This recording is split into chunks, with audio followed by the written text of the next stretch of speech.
Hey you guys, greetings and salutations. This is James here at Unique Perspectives. So I wanted to make this video because I thought it was very relevant, especially to the black culture, and it's something that we talk about all the time, we say in our community, and that is we have an obligation to support black businesses. And I had an experience, I've had a handful of experiences, but there was one in particular with a black business that I wanted to address and I wanted to talk about and really just ask the question, should we support black businesses, especially if we're black? A lot of people say, well, hey, Persians support Persian, Hispanics support Hispanic, and there's a lot of people that support their own cultures. How does that go into place? So I really wanted to just discuss that a little bit. I do want to just tell you guys up front, I am a conservative Christian, or I would almost say Christian conservative. I always want to put my identity in Christ first as a priority. That's where I find my identity, but I am a conservative, so I don't have a lot of the same views as some people on the left would have when it comes to race, ethnicity, culture, and things like that. So I will be sharing some things that some of you may not even agree with, but let's get into it. So I know that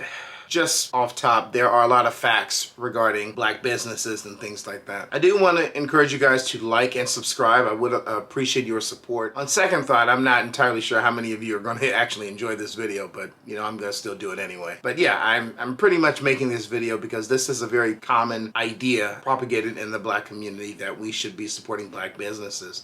And I kind of want to push back on that just a little bit, and I think as I explain, I'm going to be able to clarify where I stand with that.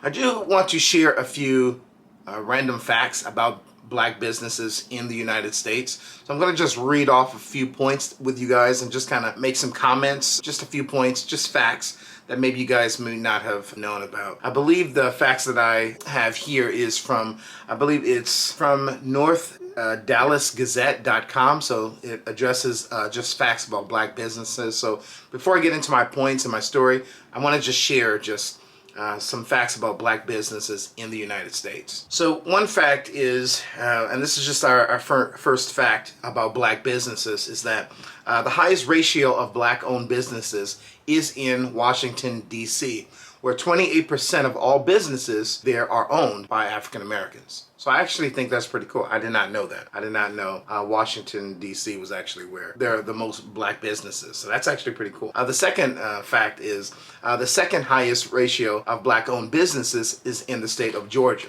where 20% of all businesses there are black-owned. So I think I would have probably known that. A lot of us know, Georgia is a pretty beautiful place where a lot of black Americans are, and so it's really nice to, my sister's traveled there a few times. She's always telling me how she loves just in the airport. There are so many black people just working, doing a good job, and just you hear black people on the intercom and all this stuff, so that's cool. I have some other facts here. So nearly 38% of black businesses are in healthcare and social assistance, repair of maintenance, and personal and laundry services. So that's actually pretty cool.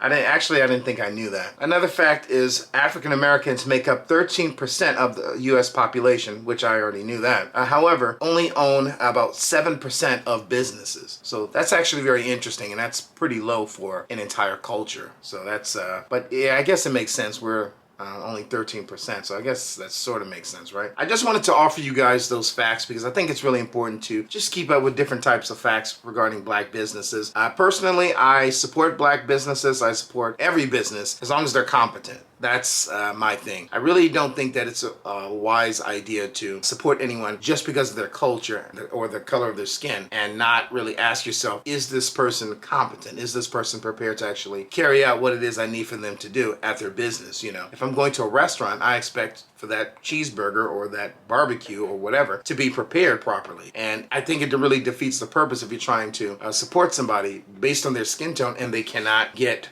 what it is that they're supposed to be doing in the business correct and right, and I think that it's the wrong idea if a person is not putting in the proper effort. And I just want to share a story that I actually had. I experienced myself in my community. Now, some of you know this, some of you don't, and some of you are going to find out right now, but I was raised in Los Angeles. And I primarily spent a lot of my time in the Baldwin Hills area. So some of you are probably familiar with that area. Some people would, say the Jungles is in one little area. Movies like Training Day was actually shot there, and a lot of other films. Other peoples would say, the Baldwin Hills area, the Hills, which is literally considered the Black Beverly Hills. I've been up there. I know some people that live up there. Accomplished Black actors, doctors, lawyers, celebrities. So I don't know all of them. I'm just saying I've known some people that were successful, and they still live over there. And it's really cool to see a lot of people that look like me in a community, which is awesome. I'm all for that as well, success in the Black community. However, there was a business that I'm not going to mention the name of the business, but there was a business that when I first moved out of where I was before, my sister actually recommended I go to a mailbox place, a place where I can get my mail sent, and I can just kind of sort of lease or rent a box where I can just get my mail, Amazon packages, clothes, whatever, and I can just get things sent there. So I would just pay a fee, and there's a lot of mailbox places, that what I'm talking about. And they did a lot of other stuff too at this business. This is in the Baldwin Hills area in Los Angeles. And I remember this business, and I think it was two brothers that run the business now, but I think their father started it, and they're well known in the community. And I remember my sister kept really reminding me that I need to really just support this business because they're Black. They're like me. I should support Black business. And at the time, this is years ago, I just thought, okay, well, this is something that's been propagated in the Black community for years, so I'm going to do that. I'm going to support Black business because it's all about the struggle. It's all about supporting each other and all that kind of stuff. And I do remember really just asking them and inquiring, how do I go about this?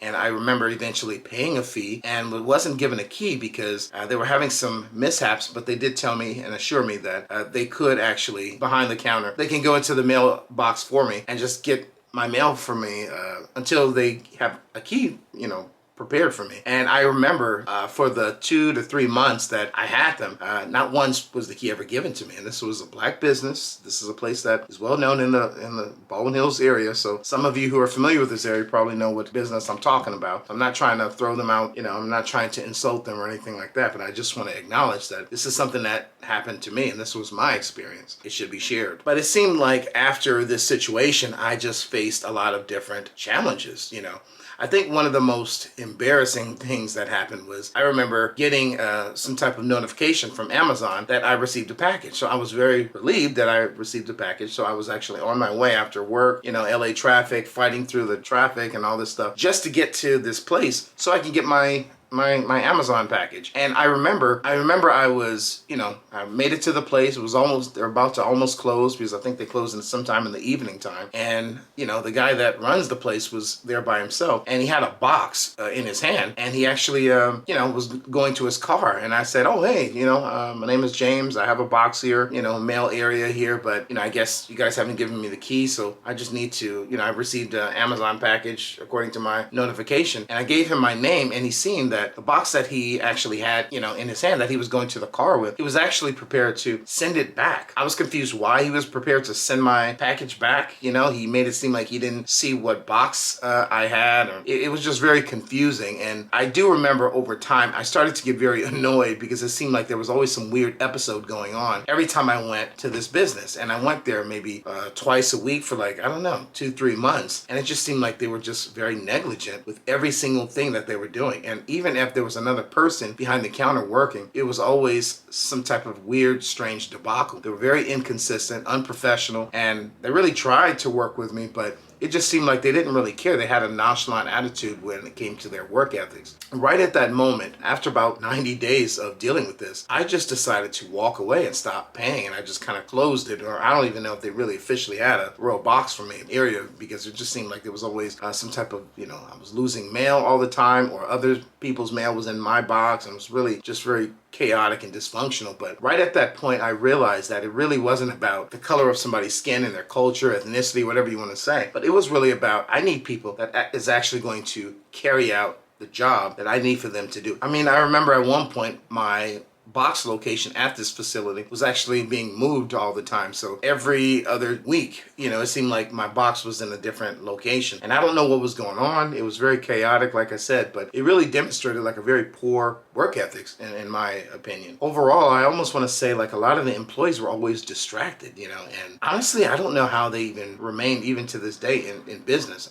In fact, I don't even know if they still exist. I mean, I don't know. Maybe COVID kind of, wiped them off the map. I'm not even sure. I haven't really checked. But yeah, it was just really, I don't know. It was just disappointing, actually. It was very disappointing to experience that because it really reminded me not to just blindly commit to any business if they're being negligent, Like I need somebody that's actually going to carry out what I need for them to do. And one of the things I really wanted to bring up, and I think a lot of you would agree, whether you are on the right or the left when it comes to this issue, is, we all agree that, Dr. Martin Luther King had the right concept and the right idea in his I Have a Dream speech, really addressing the reality of wanting to be in a world in which a person was judged by the contents of their character and not the color of their skin. And so with that being said, where I stand now is I personally, I don't care where what the person's background is culturally, their ethnicity, even their religious beliefs. But I need for a person to carry out the business that I need for them to do. If I'm going to Subway,